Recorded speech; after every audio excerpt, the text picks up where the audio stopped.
Assalamualaikum warahmatullahi wabarakatuh. Jadi kali ini penulis ingin bahas soal oli ya.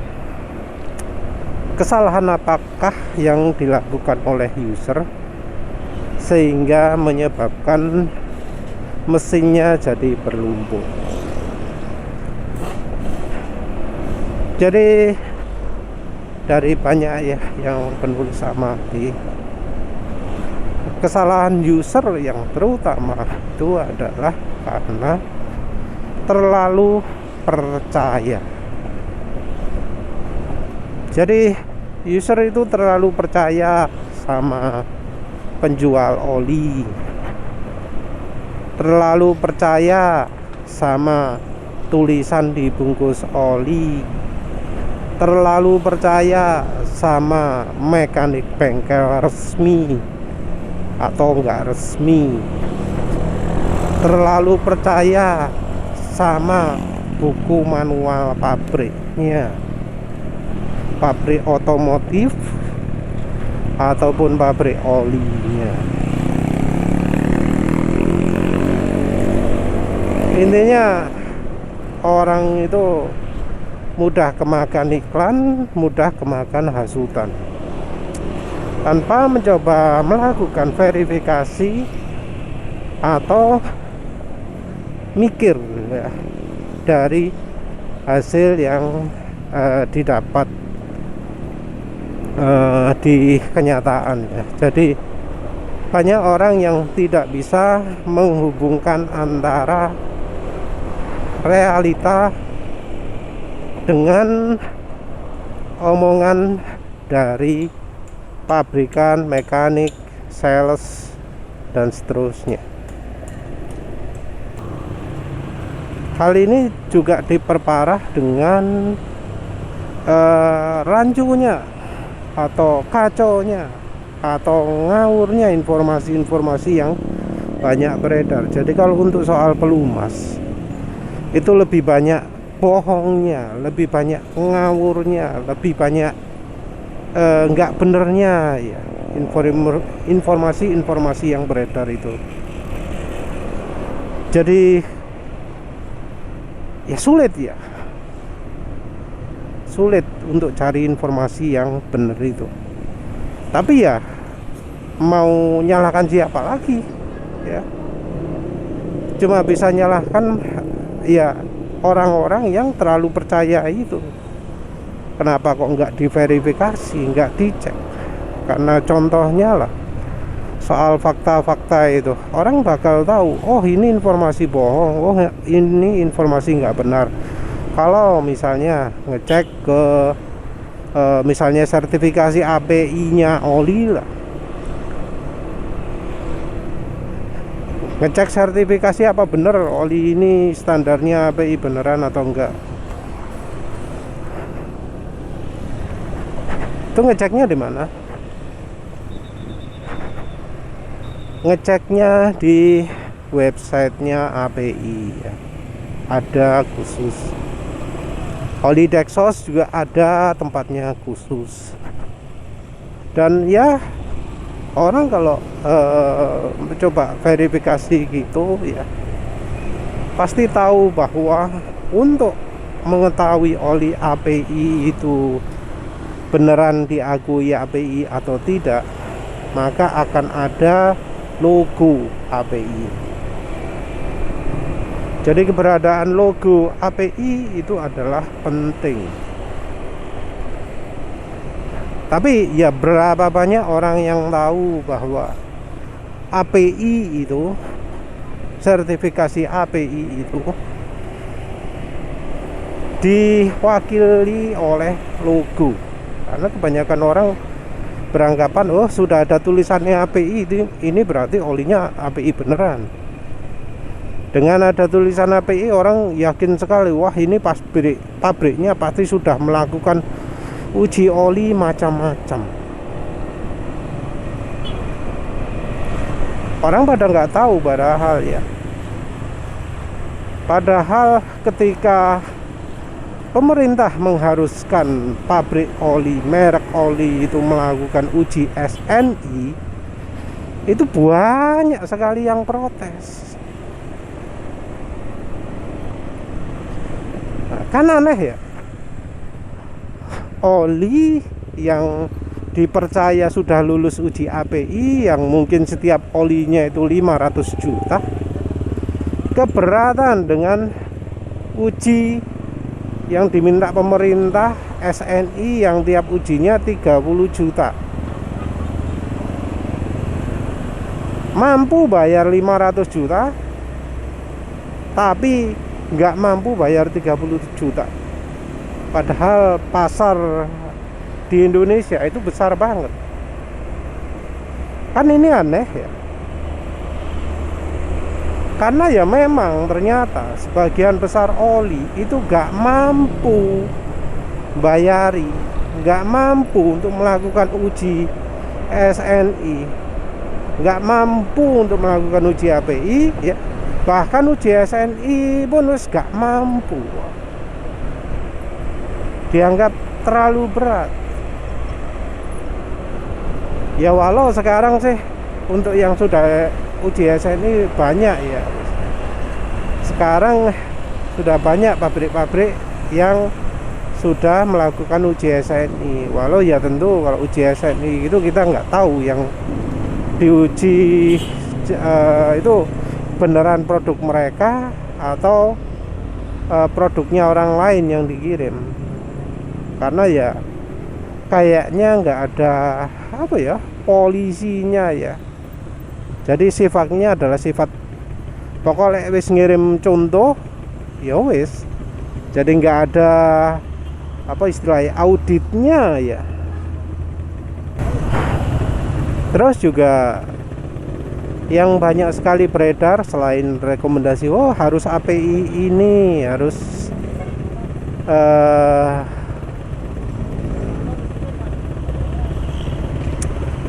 terus yang juga banyak beredar selain dari rekomendasi API-nya juga antara olinya adalah full sintetik atau bukan. Jadi orang itu direkomendasikan kalau bisa pakai yang full sintetik. Nah ini yang jadi apa ya, jadi dilema juga. Jadi dilema karena apa yang dipercaya orang-orang itu sudah nggak valid. Informasi bahwa oli full sintetik itu lebih baik itu adalah informasi masa lalu, pengetahuan masa lalu yang sudah tidak lagi relevan pada saat ini. Ada berapa orang yang ngeyel ya, oli full sintetik itu bagus. Mungkin sekarang sudah bukan PAO tapi pasti pakai GTL. Ada berapa orang yang soal itu? Dan bahkan jangankan di Indonesia, di luar negeri pun sama. Penulis tadi pagi lihat ada komen yang apa jenenge membantah omongan penulis. Dia ngomong, kok niki ngombe bukan ngombe, nyedot anu tah UAP lem ya, kok mabuk. Topiknya untuk bantah-bantahan itu adalah soal oli sintetik dan oli high mileage. Dia nggak yakin bahwa yang namanya oli high mileage itu didesain untuk mengurangi sludge. Kalau yang ini gampang ya jawabnya. Penulis kutipkan dari deskripsinya oli Extreme Performance High Mileage, Mobil One Extreme Performance High Mileage kalau nggak salah itu ya. Dari deskripsi itu dijelaskan bahwa kalau mesinnya berlumpur maka ganti olinya harus lebih sering agar bisa ada pembersihannya. Jadi beneran oli high mileage itu diciptakan untuk mengurangi lumpur, cuma ya di Indonesia nggak ada. Terus yang berikutnya adalah soal oli sintetik. Dia ngeyel bahwa apa yang penulis ketahui itu salah. yang penulis pikir itu oli sintetik, itu harusnya adalah grup 3. Penulis padahal ngomongnya adalah oli sintetik, penulis nggak ngomong yang lain-lain, tapi kok dia terus ngomong kebanyakan oli GTL yang dijual di Amerika itu adalah grup 3. Itu ya sesuatu yang lumrah lah. Kalau oli ini GTL, ya itu pasti grup 3. Yang penulis ungkapkan bukan itu. Yang penulis ungkapkan adalah oli sintetik atau bahkan full sintetik itu bukan grup 3 tapi grup 2. Entah mungkin besok orangnya jawab lagi, tapi yang jelas orang barat pun nggak ngerti bahwa yang namanya oli sintetik sekarang sudah pakai grup 2. Nah, untuk yang nggak tahu grup 2 itu apa, grup 2 itu adalah oli sekelas Enduro Racing Prima XP. Wes kasarannya gitulah. Itu oli grup 2. Tapi yang terjadi adalah oli sekelas itu disebut full sintetik. Jadi oli sekelas Enduro, sekelas Prima XP diklaim sebagai oli full sintetik. Dan yang melakukan ini banyak. Pabrik oli Jerman ada, pabrik oli Perancis ada, Amerika ada, Singapura apalagi. Wah,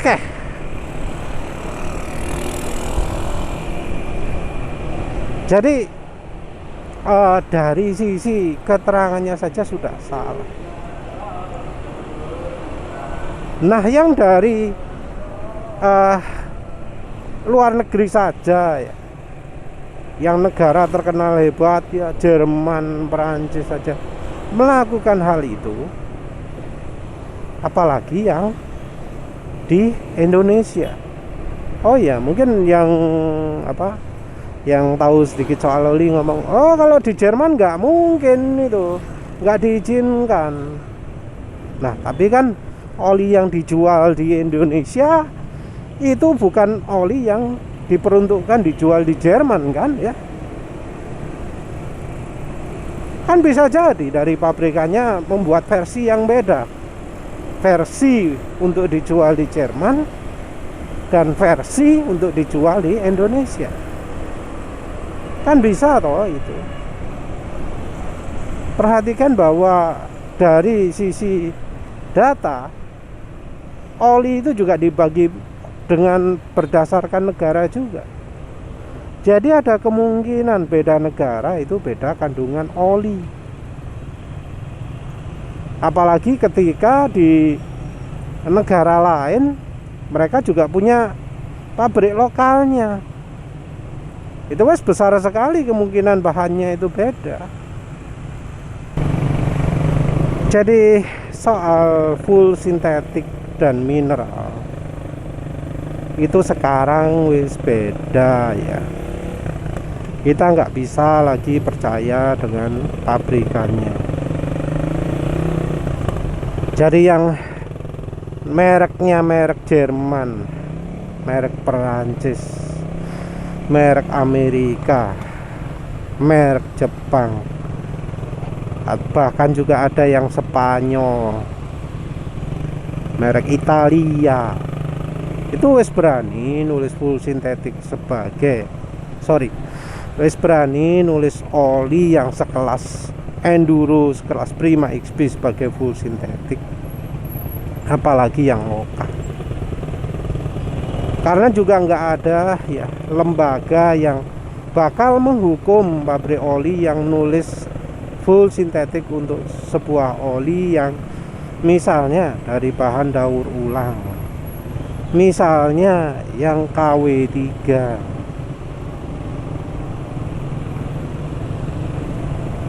Nggak ada lembaganya. Yang dilakukan DSA ini juga nggak ada mengharuskan bahannya nggak boleh pakai oli daur ulang, mustahil. mustahil. Pasti dibolehkan.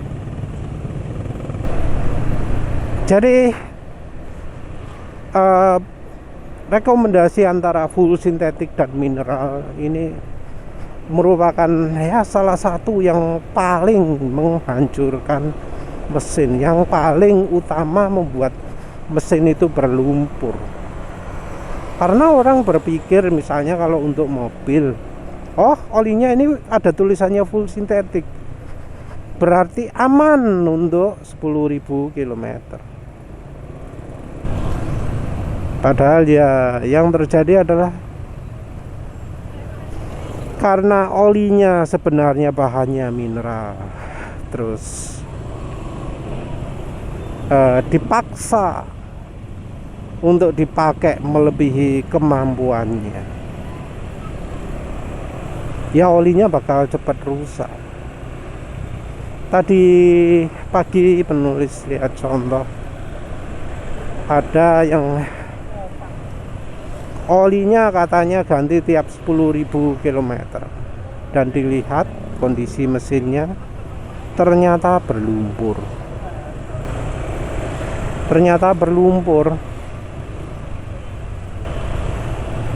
Orang mungkin akan menyangka, wow ini pasti pakai oli palsu. Padahal belum tentu. Padahal bisa jadi dia beli asli, beli dapat yang orisinil. Tapi karena bahannya memang bukan full sintetik ya, karena bahannya sebenarnya adalah ya bahan daur ulang ya, karena namanya oli mineral juga kualitasnya macam-macam. Ada yang tahan dipakai 10.000 di mobil. Karena bahannya itu bahan daur ulang, apalagi kemudian yang KW3, olinya cepat hitam, cepat menguap, dan seterusnya.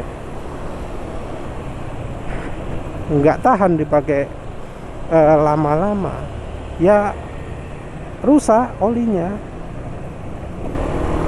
Ketika oli rusak, ya jadilah lumpur. Jadi yang betul-betul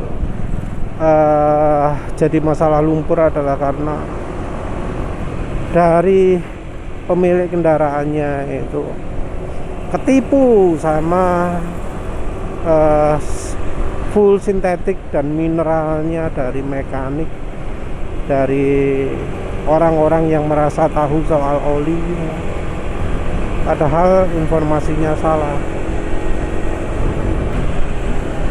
Yang berikutnya, selain dari soal sintetik dan mineral, yang sering bikin orang itu jadi berlumpur mesinnya adalah dari sisi kekentalan.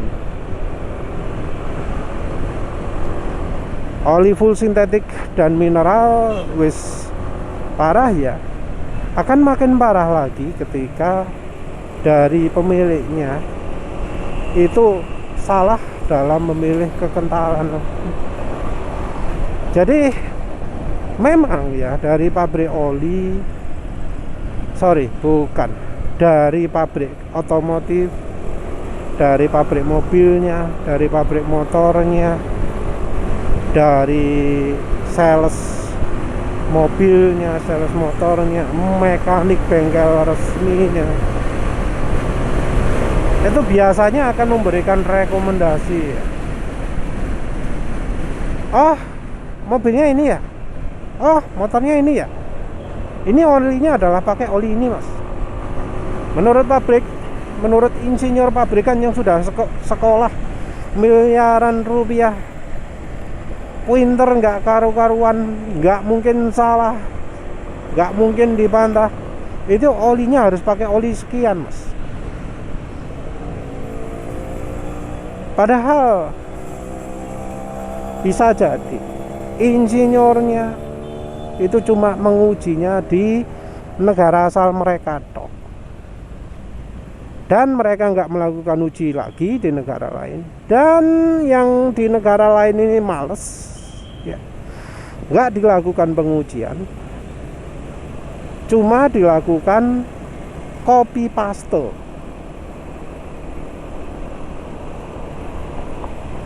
Sekarang sudah banyaklah bukti bahwa insinyur-insinyur pabrikan sekarang itu males uji coba. Jadi yang jadi kambing percobaan itu konsumen, sehingga banyak kesalahan desain itu yang menemukan adalah konsumen, bukan dari pabrikan. Ini ngomong kesalahan desain ya, bukan kesalahan produksi. Sampai salah desain itu yang salah adalah insinyurnya, bukan dari bagian yang produksinya. Nah, soal oli juga sama. Dari pabriknya itu males untuk melakukan uji oli lagi, sehingga untuk semua kendaraan ya di seluruh planet bumi itu pakai kekentalan sekian. Boh itu mau dipakai di Antartika, boh mau dipakai di Dubai, semua pakai itu, termasuk juga di Indonesia. Indonesia suhunya walau kelihatan banyak hijau-hijau gini, termasuk panas. Jangankan siang hari ya, penulis lihat termometer suhu di dekat atap ya, karena ada tempat terbuka ya kebetulan, itu suhunya 30 derajat.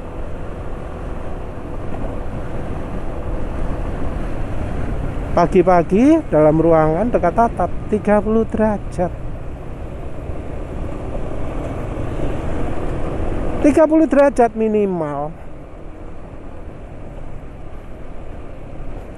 Siang ya mbuh rabis, bisa lebih panas lagi, apalagi kalau dalam kondisi jalan misalnya macet-macetan siang-siang, mbuh kekentalan piro.